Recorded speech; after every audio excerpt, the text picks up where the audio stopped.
বিশ্বকাপের গ্রুপ পর্বে দুর্দান্ত ছন্দে বর্তমান চ্যাম্পিয়ন আর্জেন্টিনা। মেসির নেতৃত্বে গ্রুপ পর্বের 3 ম্যাচের সব কয়টিতে জয় তুলে নিয়েছে আলবিসেলেস তারা। আলজেরিয়াকে 3-0, অস্ট্রিয়াকে 2-0 এবং জর্ডানকে 3-1 গোলের ব্যবধানে হারিয়ে নিজেদের শক্তিমত্তার প্রমাণ দিয়েছে তারা।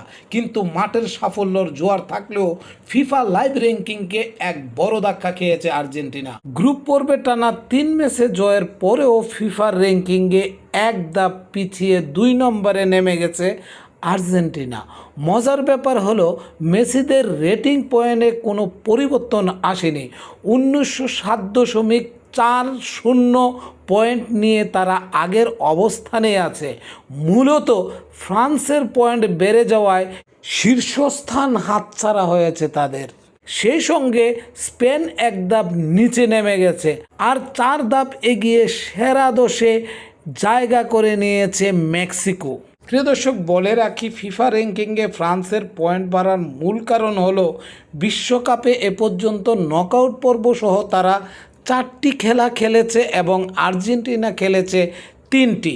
ফ্রান্সের পয়েন্ট বেড়ে যাওয়ার মূল আরেকটা কারণ হচ্ছে নকআউট পর্বে সুইডেনের মতো দলের বিপক্ষে বড় ব্যবধানে 3-0 গোলের জয় এবং গ্রুপ পর্বে টানা জয়। অন্যদিকে আর্জেন্টিনার রেটিং পয়েন্ট না বাড়ার কারণ হলো বিশ্বকাপ শুরুর আগে তাদের নকআউট পর্বে ম্যাচ না খেলা এবং সুইডেন থেকে অপেক্ষাকৃত দুর্বল দল কেপে ভার্দের সাথে খেলা এবং সেই খেলায় জয়ে খুব সামান্য পয়েন্ট যোগ হওয়া। এদিকে কেপে ভার্দের প্রেসিডেন্ট হোসে মারিয়া নেভেসের দৃঢ় বিশ্বাস তারা 1-0 জয় নিয়েই মাঠ ছাড়বে। এখন দেখার বিষয় বিশ্ব চ্যাম্পিয়ন কি মাঠের খেলায় নিজেদের শ্রেষ্ঠত্ব প্রমাণ করতে পারে নাকি নতুন ইতিহাস গড়ে আর্জেন্টিনাকে থামিয়ে দেয় কেপে ভার্দে। প্রিয় দর্শক, ফুটবলে সবসময় অনাকাঙ্ক্ষিত ঘটনা ঘটেই থাকে। কেপে ভার্দে যদি আর্জেন্টিনাকে হারিয়ে দেয় সেটা প্রিয় দর্শক কেপে ভার্দের প্রেসিডেন্ট হোসে মারিয়া নেভেসের দৃঢ় বিশ্বাস। আর তিনি বলেছেন যে এই বিশ্বকাপে তাদের হারানোর কিছু নেই। নতুন দল হিসাবে স্পেনের মতো শক্তিশালী দলের সাথে ড্র করা, উরুগুয়ের সাথে ড্র করা এবং সৌদি আরবের সাথে ড্র করা, এই 3 ড্রয়ের মাধ্যমে তাদের মনোবল এখন অনেকটাই চাঙ্গা।